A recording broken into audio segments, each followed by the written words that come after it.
everybody, and welcome to the latest episode of the Lions Grid. This is episode 5, the second episode of the regular season, and I'm joined today by Jeffrey Raymond and Joe Wilmot. Gentlemen, glad to have you here. And of course, this week we get to celebrate a Lions victory as they went into Arrowhead, Kansas City, and got that win.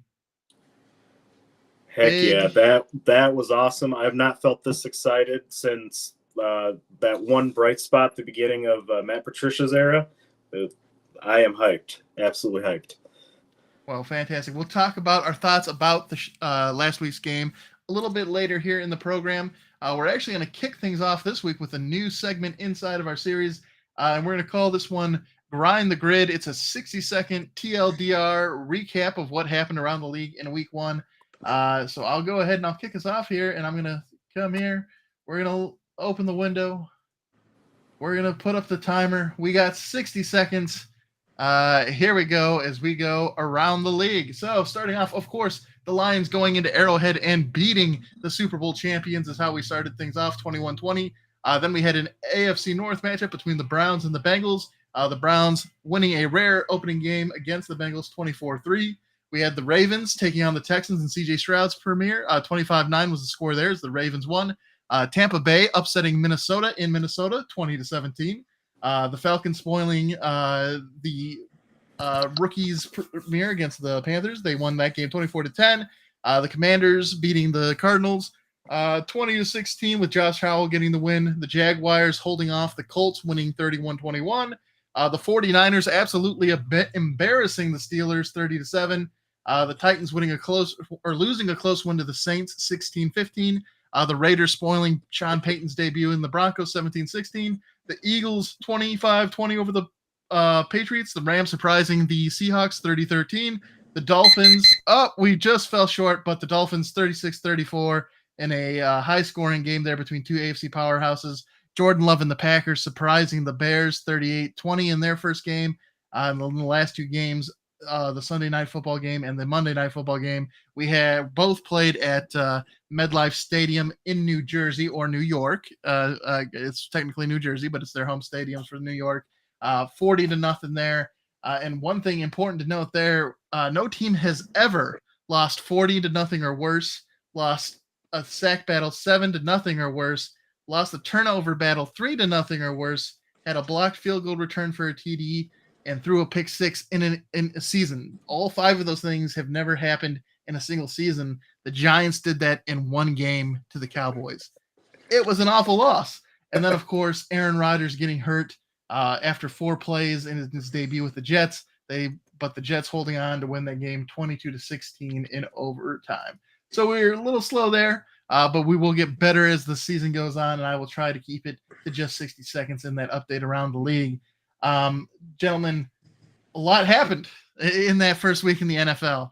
I think we now have some questions that we're going to talk about here around buying or selling, just reaction to some of those league stories, as well as some here that are more focused on the Lions themselves. So the first one we have up here, we talked about the Dolphins getting that win against the Chargers. Tua seemed like a man possessed as he came out and showed everybody that his team was ready to go. What do you guys think about this? Are you buying or selling the fact that the Miami Dolphins are the best team in the AFC East? And Joe, we'll kick it off with you. Oh, I said Joe. Well, there we go. I think Miami is a good team, but I see the Bills still as the team to beat. And I'm not overreacting to week 1. Tua was out there. He was throwing the football. They made some plays he made some plays with his arm. But there's also some throws that he just couldn't make. Early on in the game, he was testing out his arm strength, testing out his distance, but he's got some throws that he needs to be able to make, and he's also made some good throws. So it's like the whole question about that is Tua going to be the guy he was in week 1, which, all-star, perennial, they're talking about challenging him for an MVP race based upon his week 1 performance. So it's like, if he's really going to be the week 1 player all season long, then yeah, the Miami Dolphins are going to be a team to watch out for. Very good point. And I see Edward So Wallace I'm there on selling Facebook. this. I don't think they're the team to beat in the East. I'm selling. Very, very prudent there, Jeff or Joe, and Edward Wallace on Facebook agrees with you there. Jeffrey, what are your thoughts about this? Are you buying or selling the Miami Dolphins being the team to beat in the East? I think to be a contrarian, I will say, as of right now, just based on the 1 week sample size, I think Miami is the team to beat. I think Josh Allen had a very rough performance. I think he kind of cost them the game. The quarterback play definitely cost the game against the Jets. The Jets were in a rough go after losing Aaron Rodgers just 4 plays in, and they weren't able to come back from that. But I expect a Super Bowl contender, to be able to kind of take over that game at that point. So the only thing that gives me a bit of caution about this bye is that the shootout was against the Chargers, and the Chargers tend to fall apart at the end of games, and they're always in these types of games, and they always tend to lose. So I think I'm going to buy just based on records and performance here, but yeah. And we will talk about the Chargers here in a little bit too, with another one of our questions. But I think you're both bringing up great points. To Joe's point, we sort of designed these questions this week to be intriguing, to maybe get people to overreact to the week 1 happenings, which can definitely happen. So I appreciate, Joe, you trying to keep things in perspective with it only being week 1. I'm going to be, I guess, on the optimistic side of things, kind of like Jeffrey. I know you were being the contrarian, but I'm going to buy this as well, just because, I'm going to hope that they are able to stay healthy, that Tua is, not knocked out, because we know he's had some concussion problems as well as the other injuries that he's sustained in his career. So his ability to stay on the field is definitely the number one deterrent to buying this. But that being said, if he is healthy and he makes it through this entire season, that offense is just too quick with Tyreek Hill, Jalen Waddle. I'm not sure how defenses are supposed to line up against that. And so, yeah, it's a big if, but if they can stay healthy, if Tua can keep this pace up, I definitely think the Dolphins are, at the moment, the best team in the East, but we'll have to keep an eye on that as things continue to develop throughout the season. Moving on to our next question here. So Brock Purdy looked pretty good in his first game back of injury. Christian McCaffrey was definitely putting in work for fantasy owners, running the football. You had Brandon Ayuk, who had a big game with his 2 touchdown receptions. And then that defense absolutely dismantled the Steelers. Are you guys buying or selling the fact that the 49ers, after this first week in the NFL football, are the best team in the NFL? Joe, sorry, we started with Joe last time. Jeff, let's start with you here with this question. I am currently buying this. They absolutely destroyed the Steelers. They, on offense, was clicking. Brock Purdy basically came back and picked up right where he left off, absolutely dominating. I think he sleeper pick by Kevin Marhine. I think, yeah, sleeper pick. He's going to have a great year. They have a really full team, and they've got players who are willing to run Shanahan's system. They're willing to run downfield and block, and they've got so many weapons. I just think that the top to bottom, they're the best team. Joe, what are your thoughts about the 49ers? Are you buying or selling the fact they are the best team in the NFL? I'm selling this. It's only week 1. Let's not overreact. We saw Dallas put out a dominance performance against New York. Philadelphia is still a really good team. Lots of good players. Baltimore, with Odell Beckham and their receiving core and the running backs, they're a good team. Cincinnati, Kansas City still, you can't count out Kansas City, the asterisk comment, which we'll get to later, but, they're still, the champs and probably the best team in the NFL. And, the team that beat them, the Detroit Lions, are up there as one of the better teams to start off week 1. And, I think if we overreact to week 1, then, we can say, well, the Lions just beat the Super Bowl winning team, which means they're one of the strongest teams in the NFL, but they're ranked in the top 10 behind Green Bay in power rankings. So that don't make no sense. So I'm going to have to sell this. The 49ers are not the best team in the NFL. It's too early to tell. We won't know until week 10 who's one of the best teams in the NFL. And I don't know if it's just the positivity in me for the Lions' victory. But again, I'm going to keep things optimistic, right? Like if things continue to go well, obviously Brock Purdy got injured last season during the playoff run, and that sort of stopped them from advancing to the Super Bowl because they had no one left to play against the Philadelphia Eagles at QB. But if Brock Purdy stays healthy right now, I think the 49ers are the most complete team in the NFL. And being the most complete team, I'm going to buy the fact that they are currently the best team in the NFL. There's to Joe's point, even though I'm buying it, I'm cautiously buying it because of the facts that Joe pointed out that there's a long way to go in the season, right? But I think right now they are the best team. They have, even outside of Brock Purdy, Christian McCaffrey is a player that has a history of injury. So it's going to be interesting to see if they can run the table. But definitely, I think here, week one, and as long as they continue to stay healthy, they are the best team in the NFL. But, there's, as we saw with Aaron Rodgers, sometimes it only takes, in the Jets, it can take one injury to really change your odds on the season. So you're never quite safe.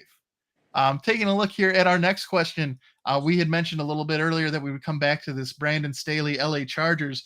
Do you think that after this season, and again, there's a long way to go, but do you think this will be Brandon Staley's final season coaching the LA Chargers? Do you think his days are numbered there with the Chargers? Joe, are you buying or selling the fact that this may be his last year as the head coach out west?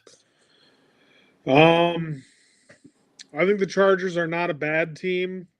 It really depends on how they do. I believe last year they were close to making the playoffs and they did not. I don't know what year he is in, but he's definitely going to have the year to play this out to see how he coaches the team and gets them to where they need to be. But I can see some changes being made if they don't make the playoffs this year. So it's all contingent on whether or not they make the playoffs.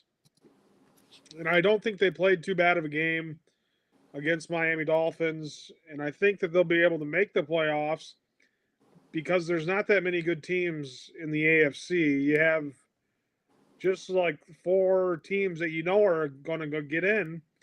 But when they expanded the league to 2 to 4 to 6, I don't know if it's at 8 now, but you got to think the LA Chargers are going to make it into the playoffs. And if they make it into the playoffs, they're going to keep him around. Gotcha. Jeff, what are your thoughts on Brandon Staley's future with the Chargers? I think it depends. I think if they don't make the playoffs at all, then yes, he will be replaced. I could see them if they. I think they're going to have to be a top 5 offense to get into the playoffs with the AFC field.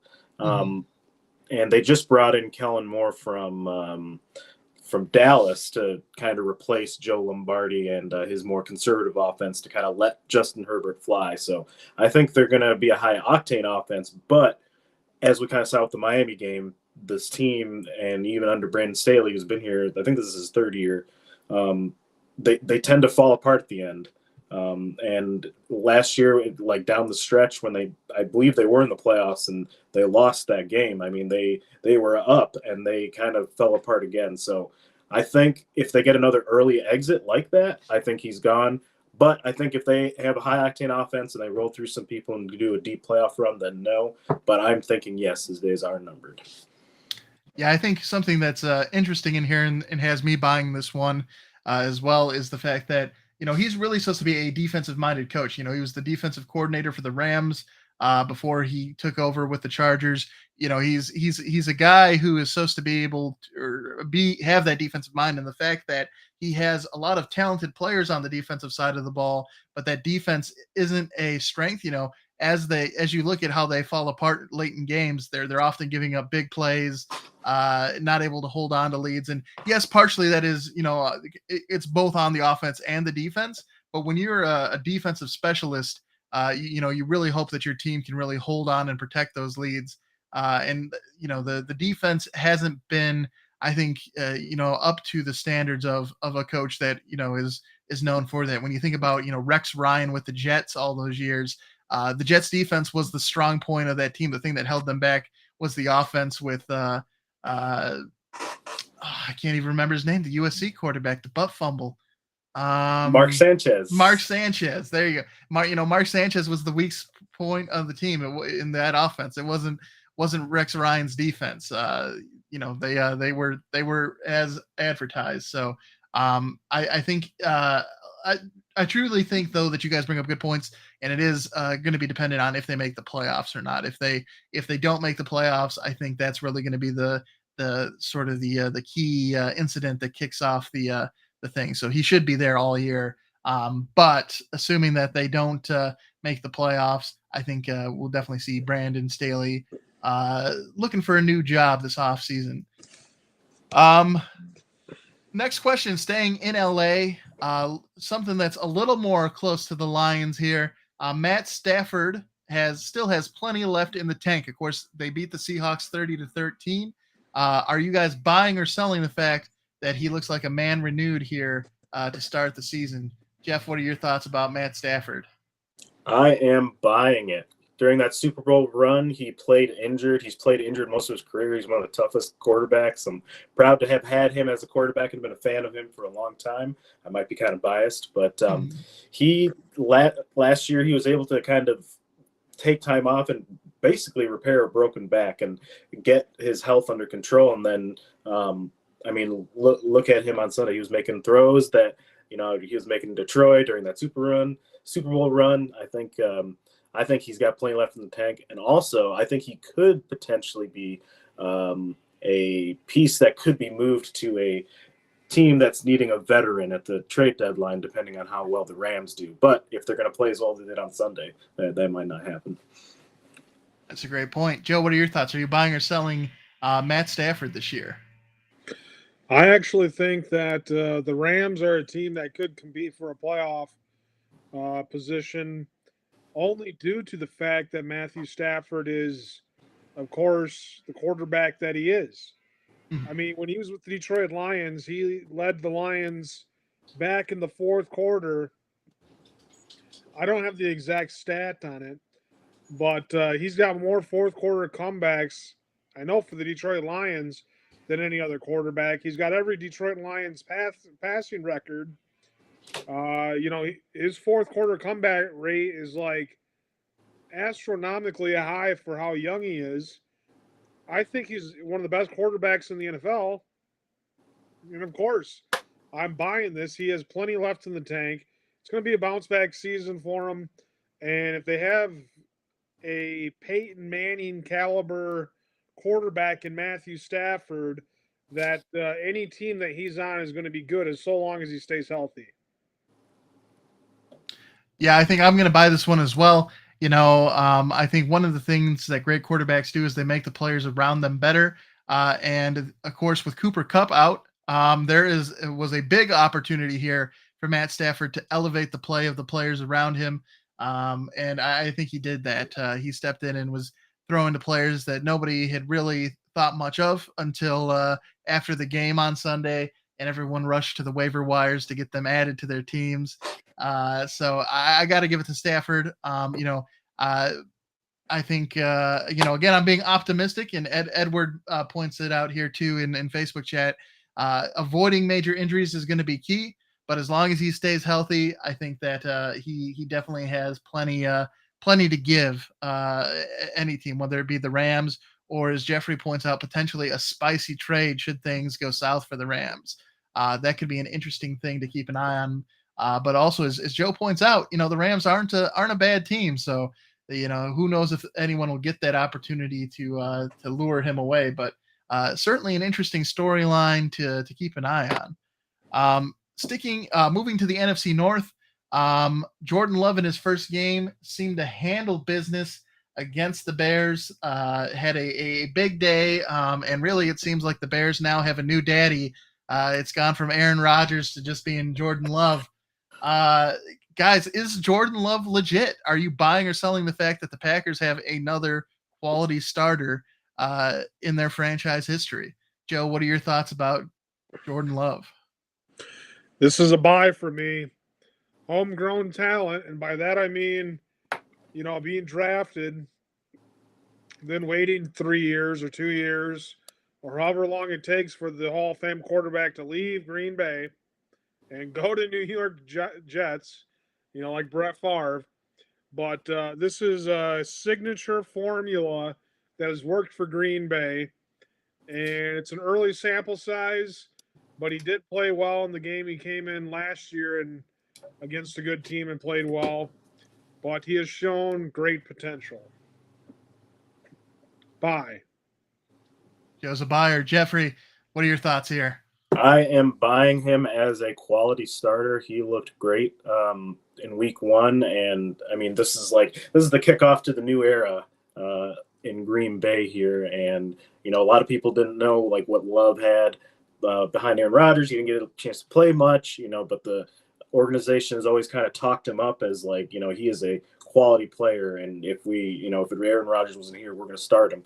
And I think we saw that. I think we also saw Matt LaFleur's kind of offense in there, because Aaron Rodgers does like to have a pretty involved role in the offense, but this I believe is more of Matt LaFleur. This is his offense, and Jordan Love came out there and ran it and completed that owner transfership from Aaron Rodgers to himself as the owners of the Bears, which the Bears looked absolutely terrible.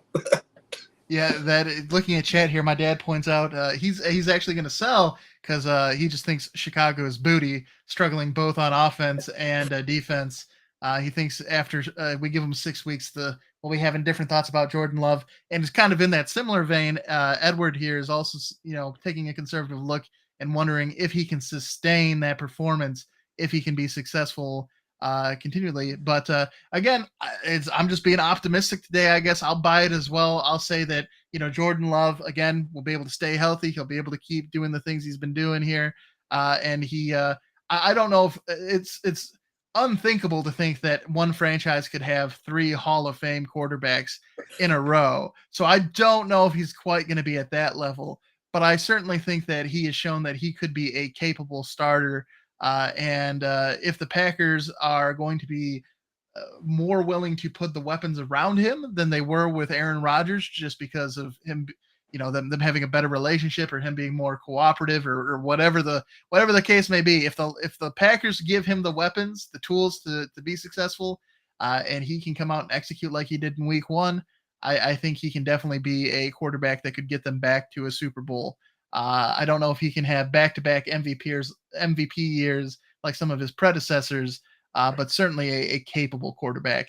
Now speaking of quarterbacks, we're going to take a look here now at some Lion-specific buying or selling questions, and I'm going to be buying a lot of these. I do have my blue Kool-Aid ready here, and I'm drinking it hardcore. Sip it from that cup. It tastes so good. Are you guys buying or selling Jared Goff breaking the NFL record for the most consecutive passes without an interception? Currently, he is sitting at 359 consecutive passes without a pick. It's been 10 games since he's thrown one. It is the 3rd longest streak in NFL history, behind Tom Brady, who's in second with 399 consecutive passes, and Aaron Rodgers, who had 402 consecutive passes. Are you guys buying or selling Jared Goff will be the new record holder by the end of the season? Jeff, what are your thoughts? I think I'm going to take a cue from baseball in here. When a pitcher is pitching a no-hitter, I'm not going to talk about it. I'm going to let him roll. So I'm just going to say I think he's going to break it, and that's all I'll say. I like it. Taking the superstitious approach. Joe, what are your thoughts? I'm selling this. I'm hoping for the broadcasters jinx for this one though, because if I say he's gonna do it, and we talk about how close he is to actually doing it 1 or 2 games within the numbers, if he throws for over 40 passes next game and he doesn't have an interception, then the record is his. But that's a big if. And like Jeff said, you don't want to say anything about it because then there goes the record. It's in the mind of the player. If he finds out that's what he's done, Detroit's had a key success. He's a game manager, and The thing is that every time I play with Jared Goff on Madden, I'm throwing interceptions left and right. I think last year I played the whole franchise season and I threw like 56 interceptions with Goff. Ooh. I just can't play with that guy as quarterback. I throw interceptions this year and online head to head. For some reason, Goff throws interceptions when I play as Jared Goff. So I mean, I don't know. I think he's going to get an interception, and he's not going to get the record. But let's hope that I'm jinxing it the right way. So that's a sell for me. Well, again, I got the Kool-Aid. I'm gonna get another big gulp here. I'm buying it. I'm gonna say he's gonna have it, and he's gonna have it by the end of week 3. I think it'll only take him he might be able to get it after this week, but I'm gonna proudly proclaim week 3 he'll have the record. I think one of the things that has set this Lions team apart from other Lions teams is their abilities to capitalize on opportunities. And this is another opportunity in front of Jared Goff. He has been taking fantastic care of the football. He hasn't been making mistakes. He's been executing in this offense. So I just expect him to continue to do the same that he's been doing. And I think this is just another opportunity for the Lions to cross off the list. And part of a culture change for them too. And we'll talk a little bit more about that culture here in just a second. A little bit of a side note from Thursday Night Football. What were your guys' thoughts on that family cam? Specifically, it was a Hutchinson family cam during Thursday Night Football. Was that something you guys enjoyed in the telecast? Or are you buying or selling that family cam for the future Thursday Night Football games? Joe, what are your thoughts? I'm going to sell this. It's a nice feature. At least it wasn't Travis Kelce on the TV screen again. He was there every 5 seconds, every play. It's like they don't have Kelce. They don't have Kelce. Everybody look, Kelce's injured. Oh my gosh. It's like, oh wow, okay, yeah. Now he's dating Taylor Swift. Great story. What a love story. Okay, but the thing is that I'm going to sell this because I've never liked the mic'd up segments. I've never liked the features, the interviews that are with the family. It's good that they get to go to the game and they get to watch their kid play. But I mean, this is a sell for me because I just don't find anything very interesting about it. And plus, it's awkward for the family members that aren't doing it politically correct. You know what I'm saying? Certainly. I think it was interesting to see them when they would switch, and his dad was definitely very into the game, but at times his mom was not as interested in what was going on down on the field. So a little bit awkward. Jeffrey, what were your thoughts about the family cam? This is a hard sell for me. I found it very I don't know, it just wasn't exciting. There wasn't it's not like anything. Yeah, I kind of agree with Joe. Like there's nothing happening. Also, I found it weird that his dad called him Hutch all the time. I don't know if that's just me. I don't know. That was odd. I don't know. I found that weird, but I just hard sell. Don't need to see it. Yeah, this is going to be the first one I'm selling today too, because I didn't know much about Aiden Hutchinson's family heading into this game, and after watching the game and seeing the cam flash to him, I still don't know much about them or why. I get he's their son, and it's cool and all, but I don't really. I don't know what it added to the broadcast. So yeah, I'd sell it as well. Maybe down the road, it's one thing when it's like Peyton Manning and you're flashing to Eli Manning in the stands or, something like that. And they do it like once during the game, but to go back multiple times to a family from a player that you're not, don't really have any connection with. It's kind of just, I don't know. And maybe it was just to try and, to Nick's point, add focus to the player and not the family, just being like, hey, it's a way to highlight Aiden Hutchinson. But I think doing that by focus or, showing the family is kind of it's a weird way to sort of highlight key players in a game. So I'm definitely selling this one as well. Our last buying or selling question here, CJ Gardner-Johnson called for Lions fans to show up at the game. No more brown bags. We're going to come out here. We're going to be the villains. And we're going to take what's ours, calling for the blue ski masks, gentlemen. What are your thoughts about the blue ski masks? Is that are you buying or selling wearing them at the game on Sunday? I'm hard selling for several reasons. One, I think it's kind of dumb. I mean, I don't think it's the best like representation of the. I don't know because I just, I just don't get it.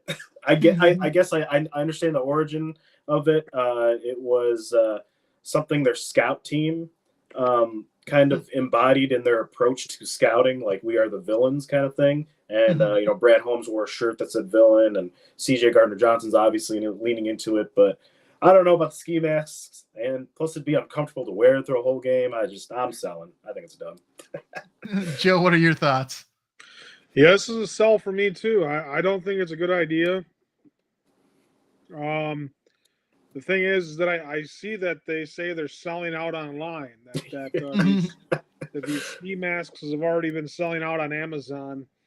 And it's like, if they do it, that's cool. But I mean, don't start something like wanting everybody to do this and then putting it out there and creating this hype. And then, you get there and then you're disappointed because not that many people are wearing ski masks, it's okay to be hyped up in the game and to be playing with emotion and enthusiasm. But I mean, don't do something that's going to take momentum away if you're not on the same page as your fans. So this is a sell for me. Yeah, I think I like it. I like that it is kind of unique. It does feel a little bit quirky for the Lions. I'm going to sell it as well, just because, to Jeffrey's point, I don't see myself. We used to dress up as stormtroopers for the Michigan State games. That was way different. Way different. Well, we never used to wear those helmets an entire football game. That was a lot to dress up like that. But I could see taking that approach and like embracing that villain, embracing being the villains and doing something like, the Raiders have their black hole where everyone dresses up and they sort of embrace that and they go real crazy. Like that could be cool. Like giving people the flexibility to be like, all right, we're dressing up as villains. Let's do something like that. But I don't know, wearing a ski mask the whole time just seems like that would be uncomfortable. Maybe not as bad. I mean, it gets hot in Ford Field with all those people packed in there. But I like the part of it that I do like is the fact that it's, getting the crowd into it. It's giving them a way to participate with the team. And I should see a pretty ruckus environment down there in Ford Field for Sunday. I think the Seattle Seahawks are certainly Seattle is a place known for the 12th man and having a home field advantage. I think the Lions are going to be showing that on Sunday when the fans come down there and get things rocking. The Vikings are playing the Philly. That is tonight. That game is going on. Thursday Night Football, Father. Yes, sir. Doing a quick look in here now at the King in the North update. This should be a pretty quick one because we've only had 1 week, and currently sitting in first place are the Green Bay Packers. They do have technically both the Lions and the Packers are sitting 1-0. The only difference being that the Packers beat the Bears, who are, of course, in the NFC North. So technically, they're 1-0 in the NFC North. So currently, they sit the throne. We talked about how the fact that a lot of the games for the Lions come in the latter part of the season. So we're not going to see a whole lot of movement there if everyone continues to win in games against these opponents that are outside of the division. But something we'll keep you posted on as that battle for the throne in the North continues on. But right now, the Packers are sitting the throne. They are the current kings, but they need to watch out because the Lions are certainly there nipping on their heels.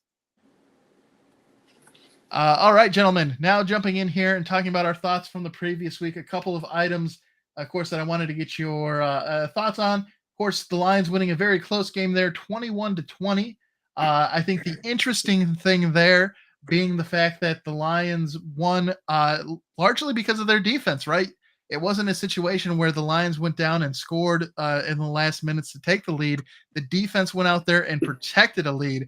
Were you guys what were your thoughts about that? Was that something that you found surprising? The fact that the defense seemed to win us that game as opposed to the offense. Joe, what are your thoughts? I thought the whole game was a combination of every area of offense, defense, special teams. It was a complete football game. We didn't see anything from these starters all preseason. Andy Reid chose to play Kansas City starters in preseason, so we got to look at them, and they played unmeaningful football. Detroit Lions starters didn't play any downs in preseason other than the rookies. So this was everybody's time to shine. This was the surprise attack that I talked about in preseason, that the Detroit Lions come out and nobody knows what to expect out of them. But yes, the defense showed up big. Not only did it stop them and get a pick six for a touchdown that put them back in the game, but it also stopped them late in the football game on numerous occasions in order for us to get the ball back, to run the football effectively. This was an all around complete football game by the Detroit Lions against the best team in the NFL. And it was only week one. So they have areas to improve on. You'd like to see more of the offense, make bigger plays. But, as for the defense, giving up only 20 points, 2 field goals, 2 touchdowns to Patrick Mahomes, that in Arrowhead as the opening celebration for the Super Bowl victory, that's monumental. The Detroit Lions came out and they played a good, fundamentally sound football game.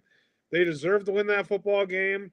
They were the better team, and their defense showed up. And we want to see more of that throughout the course of the season. A lot of good points there, Jeffrey. What were your takeaways from the game there against the Chiefs? Yeah, I'll echo Joe's thoughts. I think it was monumental. Just kind of coming out there, week one. We're not even at home. It's week one of the NFL kickoff time, and the Detroit Lions are ready to eat some kneecaps. Yet the Chiefs, obviously, they have injuries and all that kind of stuff. But this is Andy Reid. This is a Super Bowl winning coaching staff, players, the best quarterback in the league. Like, they should be out there ready to be humming and going, and they just simply didn't. And we were, I don't know. I feel like we wanted it more. Definitely, there were some issues to clean up. We did fumble twice, but the mark of a good team is being able to overcome the mistakes that they inevitably make. And then also to Kevin Senior's point, Kansas City's receiving core having a pretty terrible day, dragged down by a certain one receiver. But I think we took advantage of the opportunities given to us, and I think that's the mark of a good team. And I like the attitude, the energy, and everything that I saw out of it. Yeah, I think you and Joe raised all the right points. The only thing I'd add to it too is the fact that we got to see those rookies shine too. We all 4 of the top draft picks had an impact in this game. It's going to be interesting to see how much better Jahmyr Gibbs continues to play as he continues to get more comfortable at this level. He definitely looks like a player that you have to watch out for with a ton of speed. Brian Branch, thankfully, only went down with a cramp. It was when it's one of those off-ball injuries, there's usually only 1 or 2 options about what that is, and thankfully for us, it wasn't the serious one. So he'll be fine and hopefully can continue his run for Defensive Rookie of the Year, starting off strong there with that pick 6. And then outside of the rookies, Aiden Hutchinson looked fantastic. Like if that left tackle hadn't been cheating. It might have been the right tackle. If that tackle hadn't been cheating all game long, he would have had multiple sacks in that game. He was terrorizing Patrick Mahomes, impacted a lot of those passes, which, don't get me wrong, Kadarius Toney, him dropping passes and deflecting them into Lions defenders certainly helped them out. But the fact that he was under pressure, struggled, was getting forced into making throws that he wouldn't usually do, certainly impacted that game. So Hutchinson wasn't a fan of the family cam, but what he was doing out there on the field, big fan of, and hopefully he'll continue to do that. The last point here that we haven't talked about yet from it, of course, was after the game. Mike, in his defense, Mike Tirico was very positive about the Lions during the game, but at the end of the game made the comment about how this win against the Colts for the Lions needed an asterisk. What were your gentlemen's thoughts about that? Do you think, I think we all are familiar with the fact that injuries happen, and you play with the team you have available. So, do you think this win against the Lions or against the Chiefs for the Lions deserves an asterisk, or do you think that comment was just a step too far? Jeff, what are your thoughts? Yeah, I think it was teetering out a step too far. I mean, yeah, obviously injuries happen. I mean, it's the NFL. Like, everyone's going to be either playing hurt, there's going to be people missing. I just, it's kind of like what we talked about in the last segment. We came out there and we kind of like took control of the game, and just I don't know. I felt like it was kind of like pissing on our parade a little bit, but that could be the fan in me, the Detroit versus everybody mentality in me. Joe, what are your thoughts there?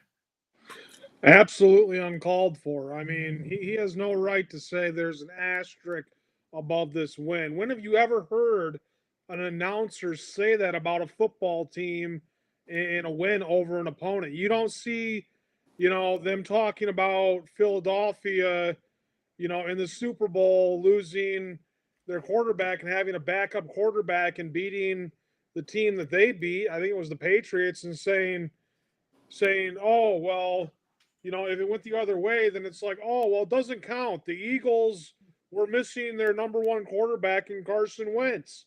You can't tell a team, especially one that has all off season, has all preseason to get prepared for this. And it's like, part of being on that team is staying healthy. You have to, when you're on a football team, it's up to a football team's, order to sign a player for him to play. Chris Jones wasn't signed to play for an extension for a year. Just recently got that contract done. And then Travis Kelce got injured in practice. Well, is that the team's fault? Of course it is. The team has to take responsibility for that. Who's to say the Lions play the Chiefs in the Super Bowl and Patrick Mahomes is injured and they say, oh, but the Lions got away with one here because they didn't have to play Patrick Mahomes with Travis Kelce. I'm not. This is a sell for me. I mean, what kind of cheap Tirico trick is that to call out the Detroit Lions about this and say, oh, it's not a legitimate win? It's like, dude, it's a win in the NFL, and it's one that they earned, and you want to try to take it away or say something about it that has absolutely no merits to any other calls that's ever been called about a win or a loss in the National Football League? Upsetting. Very good point, Joe. And I think Dan Campbell actually said it the best when asked about it. And he says, does the 1-0 have an asterisk behind it? Then I don't care. So that they got the win. They're 1-0. That's really ultimately what matters. But certainly it was strange too, because again, like I said, during the broadcast, he was very positive about the Lions. So just sort of strange that there at the end he would sort of toss that in there. But yeah, it's what happened. Before we move on from last week, one more new segment here. We're going to do our champs and chumps from this previous game. Starting off here with my champs and chumps. My champ is Brian Branch. Like I said, he's my pick for Defensive Rookie of the Year. I think he comes out and wins that award. Started strong. My chumps were the referees in that game. As mentioned, they were letting the left tackle line up way in the backfield. There were multiple times where he was getting a head start and no offsides was being called. There was also a play where he tripped Hutchinson and they didn't call it on him. And then like the next play against the Lions, they got called for tripping. So it's just one of those things. I'm not. It would have been interesting to see what the stat line would have looked like had that been officiated a little better. I don't think it really changed the outcome of the game, but it was crazy. And I mean, if you were listening to the broadcast, Chris Collinsworth was calling it out like every 5 seconds. So the fact that the referees didn't do anything that earned them my chumps for the week. So, Joe, who were your champs? Who was your chumps? My champ was Josh Reynolds making big plays, 4 receptions for 80 yards, moving the ball on third down, making big conversions. My chump was Kadarius Toney, wide receiver, Kansas City. He made too many drops and could have sealed the game for the Chiefs, but dropped the football. And he is my champ, Josh Reynolds, wide receiver, Detroit. Both wide receivers, one making plays, and the other one not making plays. Jeff, how about you? Who's your champ? Who's your chump? My champ is the defensive line of the the champs of the Detroit Lions. They absolutely swarmed and took over that game in the trenches. They are definitely one of the main reasons why we won. Chump, I got to give it to Mike Tirico. Man, just not cool, dude. Very nice. So we're almost here. We're almost towards the end of the show. Couple things to talk about here. Obviously the game isn't being played till Sunday, but some of the game time or some of the game day storylines to keep an eye on here as we head towards the weekend. Number one, the Lions favored to get the win at home against the Seattle Seahawks. So moving into that game, we are considered the favorites, which is nice. Also of note, Taylor Decker is missing some practice with that ankle injury. I think a lot of that is probably just preventative. He is a veteran player, somebody who can get himself ready for games, and it should be okay there, but just something to keep your eye on. Also, we talked about how the Seahawks had a pretty awful game as they were surprised by the Rams in that 30-13 loss, and really they looked bad on offense and defense. One of the things that made them look so bad on offense was the fact they lost both of their starting tackles in that game, and they've placed their right tackle, Abraham Lucas. He's on IR, so he's out for the first 4 weeks. And then taking a look, their left tackle, Charles Cross, hasn't practiced this week either. So it's interesting. Hutchinson should be licking his lips as he takes a look at that offensive line, because they're looking susceptible, gentlemen. So definitely some storylines there you're going to want to keep an eye on as we get closer to Sunday. Again, just want to make sure that the Lions offensive line is healthy. Seattle, you got to expect they're going to be wanting to bounce back after, again, a disappointing showing against the Rams. But they're banged up on that offensive line, so it's certainly an opportunity here for Hutchinson to get some more pressures. All right, gentlemen, last week we all picked the Lions. We were all sipping on that Kool-Aid and all went 1-0. It's time to lock in our picks for this week's Pick'em. And so question is, who do you gentlemen have, Seattle or Detroit, here in week 2 of the NFL action? Jeffrey, we'll kick it over to you to make your selection first. All right. First home game. After an emotional win here, I think the Lions are going to be hyped up. They're going to take that energy into this game, and I think they're going to overwhelm the Seahawks, who are reeling from that loss last week. Geno Smith is not going to have a good day against us, I predict, and I'm locking up the Lions. Locking in the Lions.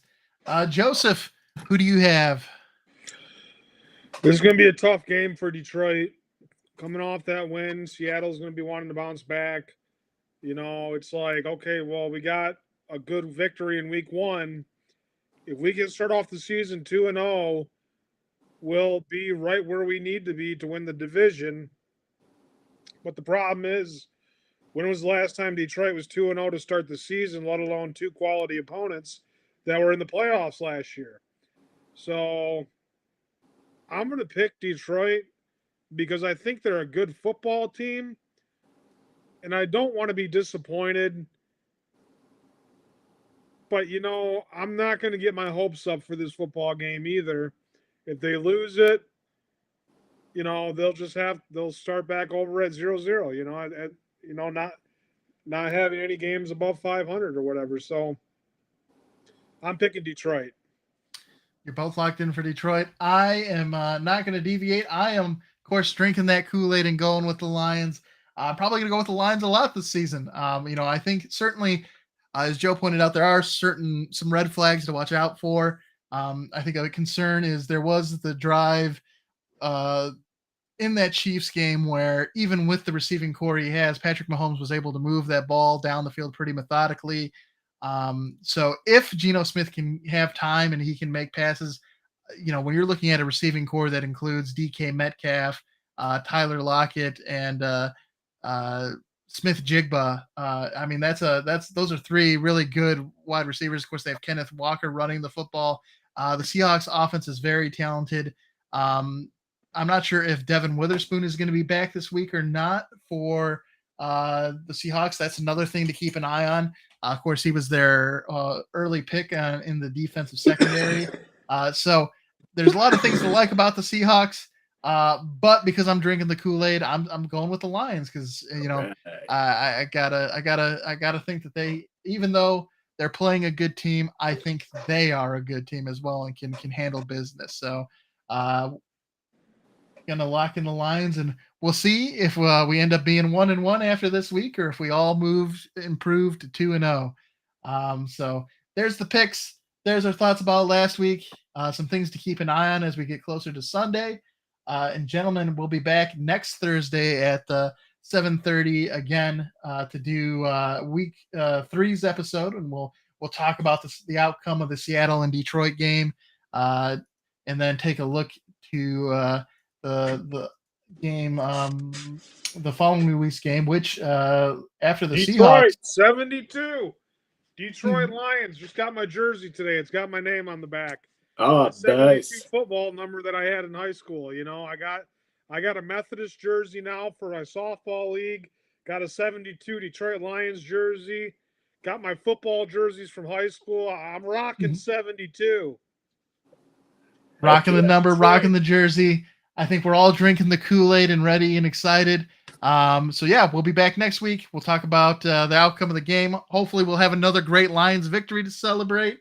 And then we'll also look at their upcoming matchup against the Falcons. So, we're lucky we have back-to-back home games. So it'll be good times here in early September. But that'll do it for today's episode of the Lions Grid. Joe, Jeffrey, thank you for joining me as always, and everybody who tuned in. Thanks for participating in chat. Thanks for watching. Of course, if you enjoyed today's show, help the channels grow. Give us a like, a thumbs up. Whatever your preferred platform is, we are coming to you live on Facebook, Twitter, Twitch, and YouTube. So whatever your preference is, you can find the Lions Grid and tune in with us next week, Thursday, 7:30 p.m. for the next show. We'll catch you then. Thanks, everybody. Have a great night. Bye-bye.